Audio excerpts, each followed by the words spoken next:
la croix et le Saint-Esprit. Nombreux sont les croyants qui n'ont pas été remplis du Saint-Esprit au moment où ils ont cru au Seigneur. Mais il y a pire. Après de nombreuses années de vie dans la foi, ils continuent à être liés par le péché et restent des chrétiens charnels. Dans les pages qui suivent, nous nous proposons de montrer que la manière dont un chrétien peut être délivré de sa chair est basée sur l'expérience des chrétiens de Corinthe, aussi bien que sur celle de nombreux autres chrétiens qui leur ressemblent et qu'on voit un peu partout. Nous désirons en outre bien établir le point suivant. Notre exposé n'implique pas qu'un chrétien doive nécessairement commencer par croire à l'œuvre substitutive de la croix avant de pouvoir croire à son œuvre d'identification. N'est-il pas vrai, cependant, que beaucoup d'entre eux ont manqué, au début, d'une révélation bien claire de la croix? Ce qu'ils ont reçu n'est bien souvent que la moitié de la vérité, en sorte qu'ils sont obligés d'en recevoir l'autre moitié à une époque ultérieure. Si le lecteur a déjà accepté l'œuvre complète de la croix, ce qu'on trouvera plus loin ne le concerne pas. Mais si, comme la majorité des croyants, lui aussi n'a reçu que la moitié du salut, alors la suite du chapitre lui est indispensable. Mais il est bien entendu qu'il n'est pas nécessaire que les deux aspects de l'œuvre de la croix soient acceptés séparément. Un second acte de foi ne devient nécessaire qu'à cause de l'insuffisance du premier. La délivrance de la croix. Après avoir énuméré, dans sa lettre aux Galates, les nombreuses actions de la chair, l'apôtre Paul fait remarquer que ceux qui sont à Jésus-Christ ont crucifié la chair avec ses passions et ses désirs. C'est là, en effet, qu'est la délivrance. N'est-il pas étrange que ce qui préoccupe le croyant diffère tant de ce qui préoccupe Dieu? Le croyant se préoccupe des œuvres de la chair, c'est-à-dire des différents péchés de ta chair. Il se lamente au sujet d'un péché particulier et soupire après la délivrance. Or, tous ces péchés sont les fruits du même arbre. Ce n'est pas des œuvres de la chair que Dieu est préoccupé, mais de la chair elle-même. Si l'arbre avait été mis à mort, y aurait-il eu des raisons de craindre qu'il ne porte du fruit? Le croyant se donne du mal pour préparer la bataille contre ces péchés, qui sont les fruits, et il oublie de s'occuper de la chair elle-même, qui est la racine. Est-il étonnant qu'avant d'avoir pas liquidé un péché, un autre se soit déjà manifesté? Nous devons donc nous occuper aujourd'hui de la source du péché. Les petits-enfants en Christ ont besoin de s'approprier la signification plus profonde de l'œuvre de la croix, car ils sont encore charnels. Le but de Dieu, c'est de crucifier avec Christ le vieil homme du croyant, afin d'obtenir que ceux qui appartiennent à Christ aient crucifié la chair avec ses passions et ses désirs. Rendez-vous bien compte que c'est la chair avec ses passions et ses désirs qui a été crucifiée. De même que le pécheur a été régénéré et racheté de ses péchés par la croix, ainsi maintenant le petit enfant en Christ doit être délivré du régime de la chair par la même croix, de façon à pouvoir marcher selon l'esprit et non selon la chair. Après cela, il ne tardera pas à devenir un chrétien spirituel. Nous découvrons ici le contraste qu'il y a entre la chute de l'homme et l'action de la croix, le salut qu'elle procure et le remède à la chute. Voyez comme ils se conviennent l'un à l'autre. D'abord, Christ est mort sur la croix pour le pécheur, pour lui remettre son péché. Un Dieu saint peut maintenant lui pardonner en toute bonne justice. Mais ensuite, le pécheur lui-même meurt sur la croix avec Christ, afin de ne plus être sous le régime de sa chair.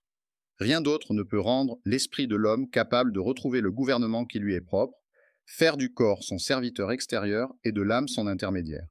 De cette façon, l'esprit, l'âme et le corps se trouvent rétablis dans leur position originale. Si nous ne connaissons pas la signification de la mort ainsi décrite, nous ne serons pas délivrés.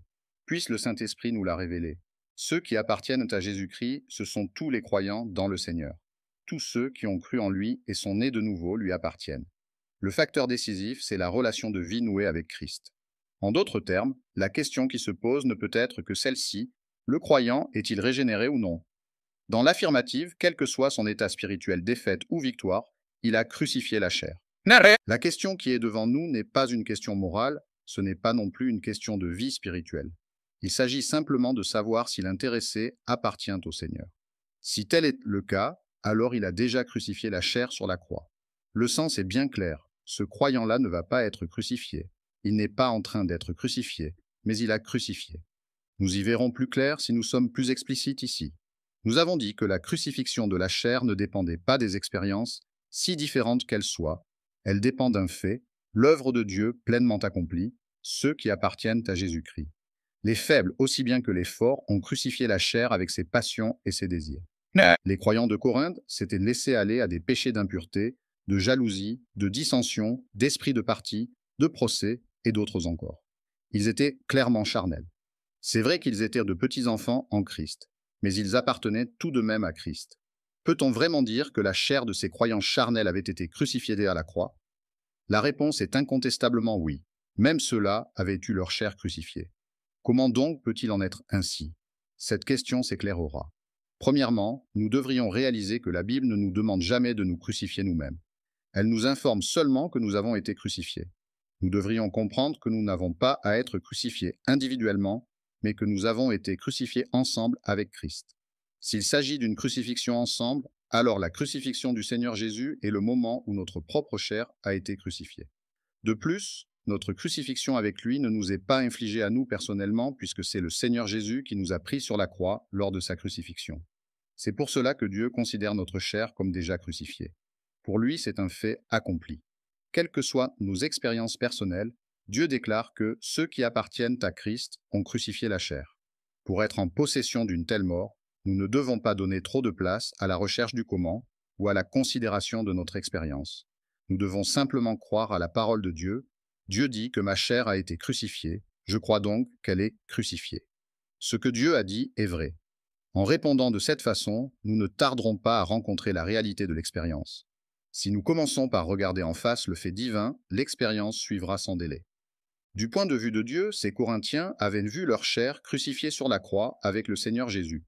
Mais de leur point de vue, ils n'avaient certainement pas passé par une telle expérience personnellement. Peut-être était-ce par ignorance du fait divin. Car le premier pas vers la délivrance, c'est de traiter la chair selon le point de vue divin. Et qu'est-il donc, ce point de vue divin? Ce n'est pas en essayant de crucifier la chair, mais en reconnaissant que c'est chose faite, qu'il faut aller de l'avant. Il s'agit de marcher, non d'après ce que nous voyons, mais d'après notre foi en la parole de Dieu. Si nous sommes bien affermis sur ce point, nous constaterons que la chair est effectivement liquidée. Le Saint-Esprit est l'expérience. Lorsque nous étions dans la chair, les passions des péchés agissaient dans nos membres de sorte que nous portions des fruits pour la mort. Mais maintenant, nous sommes morts.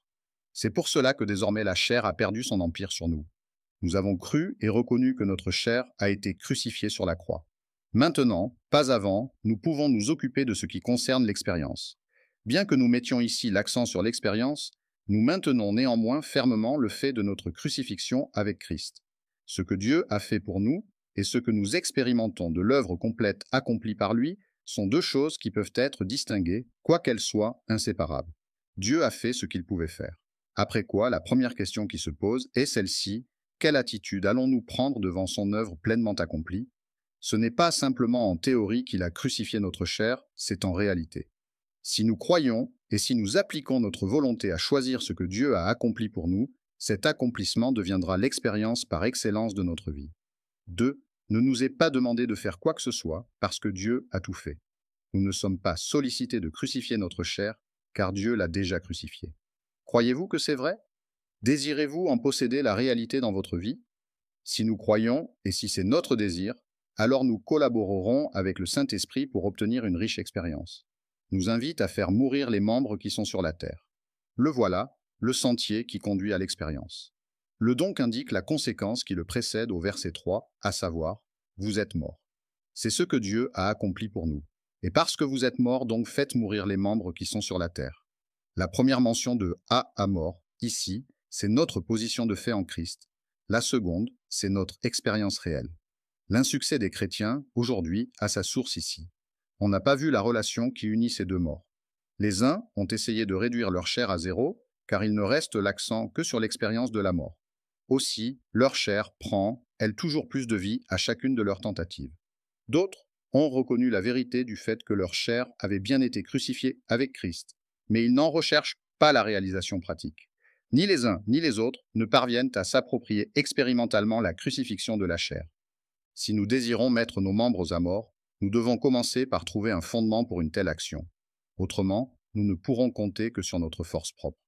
Aucune somme de zèle ne pourra jamais nous amener à l'expérience désirée.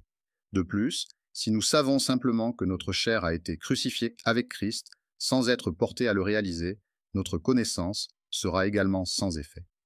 Un anéantissement, pour être effectif, exige une connaissance préalable de notre identification avec lui. Dans sa mort, au su de cette identification, nous devons mettre à exécution la mise à mort. Les deux doivent aller de pair. Nous nous séduisons nous-mêmes si nous nous contentons d'enregistrer le fait de notre identification, nous imaginant que nous sommes maintenant spirituels, parce que la chair a été détruite. Mais si d'autre part, en faisant mourir les mauvaises actions de la chair, nous mettons l'accent sur elles sans prendre une attitude de mort à l'égard de la chair, nous nous exposons à une même séduction. Si nous oublions que la chair est morte, nous serons incapables de trouver le repos. Le fait mourir est étroitement lié au vous êtes mort. Cette mise à mort signifie que la mort du Seigneur Jésus doit pouvoir déployer ses effets sur toutes les œuvres de la chair. La crucifixion du Seigneur est revêtue d'une autorité qui ne souffre aucune entrave, car elle liquide tout ce qu'elle rencontre. Si nous sommes unis à lui dans sa crucifixion, nous pouvons appliquer sa mort à tout membre qui serait tenté d'exprimer de la convoitise et le mettre immédiatement hors d'état de nuire. Notre union avec Christ dans sa mort signifie que c'est un fait accompli dans notre esprit. Ce que le croyant doit faire maintenant, c'est de tirer de son esprit cette mort assurée et de l'appliquer à tous ses membres chaque fois que ses mauvais penchants sont provoqués. Une telle mort spirituelle n'est pas acquise une fois pour toutes. Chaque fois qu'un croyant se trouve en perte de vigilance ou en défaut de foi, la chair retrouvera sa virulence. S'il désire être complètement conformé à la mort du Seigneur, il ne doit jamais cesser de mettre à mort les actions de ses membres, en sorte que ce qui est réel dans l'esprit soit exécuté dans le corps. Mais d'où vient-elle, la puissance nécessaire pour appliquer à nos membres la crucifixion du Seigneur? C'est par l'esprit, dit Paul avec insistance, que vous faites mourir les actions du corps. Pour en finir avec ces actions-là, le croyant doit compter sur le Saint-Esprit pour qu'il traduise sa crucifixion avec Christ en une expérience personnelle. Il faut qu'il croie que le Saint-Esprit administrera la mort de la croix à tout ce qui doit mourir. Puisque la chair du croyant a été crucifiée avec Christ, il n'a pas besoin d'être crucifié une seconde fois. Tout ce qu'il a à faire, c'est d'appliquer, par le Saint-Esprit, la mort du Seigneur Jésus pour lui à toute mauvaise action du corps qui tenterait désormais de se produire. Elle sera alors mise de côté par la puissance de la mort du Seigneur. Les mauvaises actions de la chair peuvent nous surgir n'importe quand et n'importe où. Par conséquent, si l'enfant de Dieu ne se prévaut pas continuellement par le Saint-Esprit de la puissance de la mort sacrée du Seigneur Jésus, la victoire lui échappera. Mais s'il agit comme indiqué et met au repos les actions du corps, le Saint-Esprit qui demeure en lui finira par réaliser le dessein de Dieu en mettant le corps du péché hors de combat. En s'appropriant ainsi la croix, le petit enfant en Christ sera délivré de la puissance de la chair et se trouvera uni au Seigneur Jésus dans une vie de résurrection. Désormais, le chrétien doit marcher par l'esprit et s'abstenir d'accomplir les désirs de la chair. Cependant, si profondément que la croix de notre Seigneur puisse pénétrer dans nos vies, nous ne pourrons jamais éviter le retour offensif des mauvaises actions. Sans une constante vigilance, tout espoir d'y parvenir est illusoire. Chaque fois qu'un disciple du Seigneur omet de suivre le Saint-Esprit, il se remet immédiatement à suivre la chair. C'est par la voie de l'apôtre Paul, au chapitre 7 de l'Épître aux Romains, à partir du verset 5, que Dieu nous donne la description de notre vie propre. Au moment où le chrétien cesse d'écouter le Saint-Esprit, il se retrouve instantanément dans le modèle de vie charnel présenté dans ce passage. Certains commentateurs estiment que puisque Romains 7 se trouve entre les chapitres 6 et 8, l'activité de la chair deviendra de l'histoire ancienne aussitôt que le croyant aura franchi le chapitre 7 et sera entré dans la vie de l'esprit au chapitre 8. Mais en réalité, les chapitres 7 et 8 sont parallèles. Chaque fois qu'un croyant cesse de marcher par l'esprit selon Romains 8, il est immédiatement ressaisi par l'expérience de Romains 7. Ainsi donc moi-même, je suis par l'entendement esclave de la loi de Dieu, et je suis par la chair esclave de la loi du péché. Vous remarquerez que Paul termine au verset 25 la description de son expérience par l'expression ainsi donc. Il subit une incessante défaite jusqu'au verset 24, ce n'est qu'au verset 25 qu'il entre dans la victoire. Grâce soit rendue à Dieu par Jésus-Christ notre Seigneur. Et c'est après avoir remporté la victoire sur une défaite continuelle que nous l'entendons déclarer « Je suis par l'entendement esclave de la loi de Dieu ». Ce qu'il nous dit ici, c'est que sa nouvelle vie désire ce que Dieu désire. Cependant, toute l'histoire n'est pas là, car Paul poursuit immédiatement en déclarant « Mais je suis par la chair esclave de la loi du péché ». Et cette déclaration fait immédiatement suite à son chant de victoire du verset 25. L'inférence évidente, c'est que sa chair est toujours esclave du péché, quelle que soit la réalité de son assujettissement à la loi de Dieu par l'homme intérieur, quelle que soit l'étendue de la délivrance de la chair, celle-ci demeure inchangée et continue à servir la loi du péché, parce que la chair reste à jamais la chair. Notre vie dans le Saint-Esprit peut aller en s'approfondissant, mais la nature de la chair ne sera pas modifiée pour autant. Elle continuera à être l'esclave de la loi du péché. Si donc nous désirons être conduites par le Saint-Esprit et délivrés de l'oppression de la chair, force non est bien de mettre à mort les mauvaises actions du corps et de marcher selon le Saint-Esprit. L'existence de la chair. Notons attentivement ce qui suit. Bien que la chair puisse être livrée à la mort au point de perdre toute son emprise afin que le corps du péché fût détruit romain, elle subsiste néanmoins. C'est une grande erreur de considérer la chair comme déracinée et de conclure que la nature du péché est complètement annihilée. Un tel enseignement est faux et égare ceux qui le subissent. La vie régénérée ne modifie pas la chair. La crucifixion avec Christ n'éteint pas ses ardents. La présence du Saint-Esprit au-dedans ne nous met pas dans l'impossibilité de marcher selon la chair. La chair et sa nature charnelle demeurent chez le croyant pendant toute sa vie terrestre. Chaque fois qu'une occasion se présentera à son intervention, elle entrera immédiatement en activité. Nous avons vu précédemment comment le corps humain et la chair sont étroitement associés. Jusqu'au moment où nous serons délivrés de ce corps, nous ne pourrons pas être délivrés de la chair au point de rendre son activité impossible. Tout ce qui est né de la chair est chair. L'éradication de la chair est absolument exclue tant que ce corps adamique corrompu n'aura pas été transformé. Notre corps n'est pas encore racheté. Il attend pour sa rédemption le retour du Seigneur Jésus. Nous devons donc être journellement en état d'alerte aussi longtemps que nous demeurons dans le corps, de peur que la chair ne se livre à un nouvel éclat avec ses mauvaises actions. Notre vie sur la terre, même dans le cas le plus favorable, peut être comparée à celle de Paul, qui faisait cette remarque. Si nous marchons dans la chair, nous ne combattons pas selon la chair. Puisqu'il possède toujours un corps, il marche dans la chair. Cependant, parce que la nature de la chair est si corrompue, il ne combat pas selon la chair. Il marche dans la chair et non pas selon la chair. Tant qu'un croyant n'est pas libéré de son corps physique, il n'est pas entièrement libre de la chair. Physiquement parlant, il doit vivre dans la chair. Spirituellement parlant, ce n'est pas nécessaire et il ne doit pas combattre selon la chair. Paul, étant dans le corps, reste susceptible de combattre selon la chair, bien que nous voyons par le verset 4 qu'il s'en abstient. Qui oserait dire qu'il n'a plus de chair capable d'activité? L'œuvre entière de la croix et sa continuelle application par le Saint-Esprit sont donc inséparables. Nous devons prêter une très grande attention à ce point, car il conduit à de graves conséquences. Si un croyant venait à prétendre qu'il est entièrement sanctifié et n'a plus de chair, il glisserait un jour, ou bien dans une vie de prétention, ou bien dans une vie d'indolence dépourvue de vigilance. Cependant, gardons-nous de démasculer le salut accompli par Christ. La Bible nous informe en de nombreux passages que tout ce qui a été engendré de Dieu et est rempli de lui n'a aucune inclination vers le péché. Mais cela ne prouve pas qu'il n'y ait absolument plus de possibilité d'éprouver de mauvais désirs. Prenons une image. Nous disons que le bois flotte, qu'il n'a aucune tendance à sombrer. Il n'est cependant pas tout à fait incapable de sombrer. S'il est suffisamment imprégné d'eau, il sombrera de son propre mouvement. Néanmoins, sur l'eau, la nature d'un morceau de bois est évidemment de flotter. De même, Dieu nous a sauvés au point de nous enlever notre inclination au péché, mais il ne nous a pas sauvés au point de nous rendre incapables de pécher. Si un croyant reste continuellement porté à pécher, cela prouve qu'il est de la chair et qu'il ne s'est pas encore approprié le plein salut. Le Seigneur Jésus est capable de nous enlever notre tendance à pécher, mais notre vigilance est une des conditions de son succès. Sous l'influence du monde et face aux efforts de Satan pour nous tenter, le péché reste pour nous dans les choses possibles. Le croyant devrait naturellement comprendre qu'en Christ, il est une nouvelle création. Comme tel, il a dans son esprit le Saint-Esprit à demeure, et cette présence, avec l'action conjointe de la mort du Seigneur Jésus activement à l'œuvre dans son corps, peut l'équiper en vue d'une vie sainte. Et si une telle marche est possible, c'est uniquement parce que le Saint-Esprit administre la croix sur sa chair, en mettant à mort les actions de ses membres. Dès lors, la chair cesse d'être active. Mais cela n'implique pas que le croyant n'ait plus de chair, car il continue à posséder une chair de péché, et il est conscient de sa présence et de la souillure qu'elle produit. Le fait même que la nature portée au péché est transmise aux enfants établit, sans qu'aucun doute soit possible, que ce que nous possédons n'est pas la perfection qui était naturelle à un Adam sans péché. Un croyant doit confesser que même dans ses heures les plus saintes, il peut y avoir des moments de faiblesse. De mauvaises pensées peuvent ramper dans son entendement sans qu'il s'en rende compte. Des paroles déplaisantes peuvent lui échapper à son insu. La volonté peut parfois trouver difficile d'obéir au Seigneur Jésus, et dans son corps intérieur, il peut même caresser des pensées d'orgueil, de suffisance. Ce sont là des œuvres de la chair, rien d'autre.